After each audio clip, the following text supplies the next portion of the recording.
Hello and welcome to all of you. Today we will talk about chapter number 16 Netaji Subhash Chandra Bose. इस chapter को लिखा है colonel GS Dhillon ने। Colonel Dhillon का जन्म 18 मार्च 1914 में हुआ। इन्होंने ब्रिटिश इंडियन आर्मी में नौकरी की। इनको आगे चल के पद्म भूषण अवार्ड से भी नवाजा गया। ये चैप्टर जीएस ढिल्लन द्वारा लिखी गई किताब माय बोन से लिया गया है, जिसमें नेताजी सुभाष चंद्र बोस की खूबियों के बारे में वे बताते हुए कहते हैं, नेताजी इतिहास के अच्छे जानकार थे, एक लीडर थे और उनके अंदर लोगों को परखने की गजब की क्षमता थी। ये सारी खूबियाँ उनके अंदर थीं।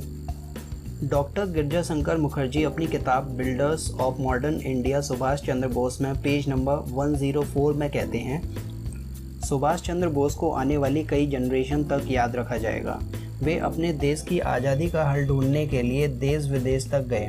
ये देखकर आश्चर्य होता है कि वो हमारे बीच नहीं हैं। उन्होंने अपने करीबी और हिंदुस्तान के हर व्यक्ति पर ऐसी छाप छोड़ी है कि उन्हें बुलाया नहीं जा सकता। उन जैसा महापुरुष आज तक ना तो हुआ है और ना होगा, और वो नहीं होते तो आज शायद भारत आज़ाद नहीं होता। लंबे समय पहले डॉक्टर रविन्द्रनाथ टैगोर ने नेताजी को देश नायक की उपाधि दी थी। आईएनए यानी कि इंडियन नेशनल आर्मी के क्राइसिस के समय जापानी जनरल सीजो ने रास बिहारी बोस को इनवाइट किया और नेताजी के जापान आने के बारे में पूछा कि इन रियल नेताजी यहाँ आने के इच्छुक हैं या फिर नहीं, और अगर वो आते हैं तो आप उनको किस तरह ट्रीट करेंगे। क्रांतिकारी रास बिहारी बोस ने कहा कि नेताजी नेताओं के नेता हैं। मुझे याद है कि एक बार जब मैं जनरल फुजीवारा से मिला, हम जब वर्ल्ड वॉर के समय जनरल तोजो के घर के पास से गुजर रहे थे, तो मैंने फुजीवारा से जनरल तोजो के विचार नेताजी के बारे में जानना चाहे। तो फुजीवारा ने बताया कि जनरल तोजो के अनुसार अगर वर्ल्ड वॉर के टाइम पर नेताजी उनके साथ होते तो जापान वर्ल्ड वॉर को जीत लेता। कर्नल ढिल्लन बताते हैं कि नेताजी जो कहते थे वो करते थे। उनकी कथनी और करनी में कोई अंतर नहीं था।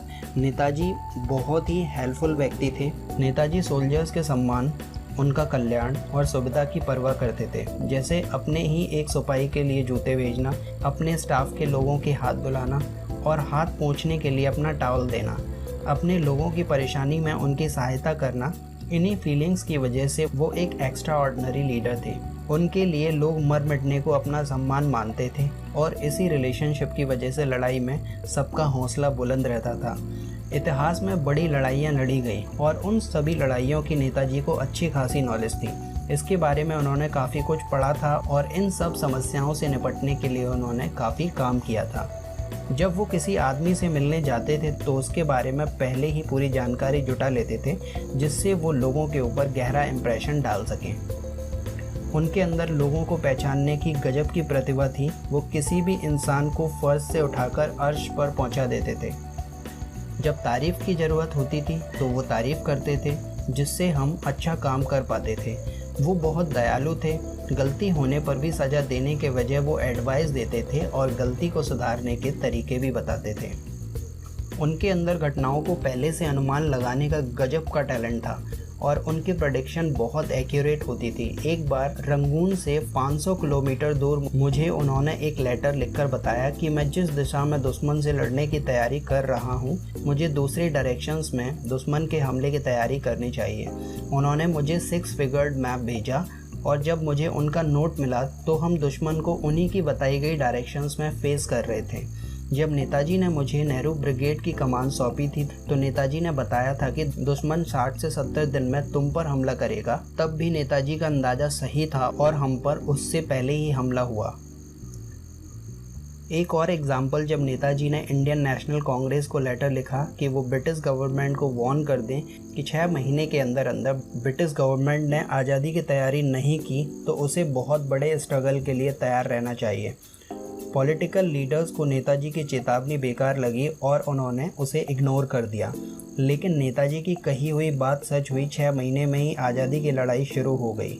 नेताजी ने बार बार ये कहा था कि अब कोई भी ताकत हिंदुस्तान को गुलाम बनाकर नहीं रख सकती, लेकिन फिर भी ब्रिटिश ऑफिसर्स ने नेताजी का मजाक उड़ाया और उनके विचारों को एक भ्रम कहा। कठिनाई के समय में भी नेताजी ने इंडियन नेशनल आर्मी का मोरल हाई रखा। हर कोई उनके लिए देश पर मर मिटने के लिए तैयार था। कम इक्विपमेंट, हथियार और कम ताकत होते हुए भी अंग्रेज़ों से लड़ने की स्पिरिट हमारे अंदर हाई थी। साइकोलॉजिकली सोल्जर्स आज़ाद हो चुके थे। एक लंबे फ्रीडम स्ट्रगल के बाद ब्रिटिश राज खत्म हुआ। इस तरह नेताजी की लीडरशिप में INA की हार ब्रिटिश राज की हार में कन्वर्ट हो गई। नेताजी देश में सेकुलरिज्म लेकर आए, जिसमें हर धर्म, संप्रदाय, जाति विशेष के लिए स्थान और सम्मान था। उन्होंने कहा था कि आज़ाद हिंद फौज देश की फौज है। आज़ाद हिंद देश का इंस्टीट्यूशन है। इस गवर्नमेंट के अंदर सभी इक्वल हैं और सभी को खुशी खुशी रहने का अधिकार है। तो ये थी चैप्टर नंबर 16 की summary. So thank you very much for watching this. Bye bye and see you letter.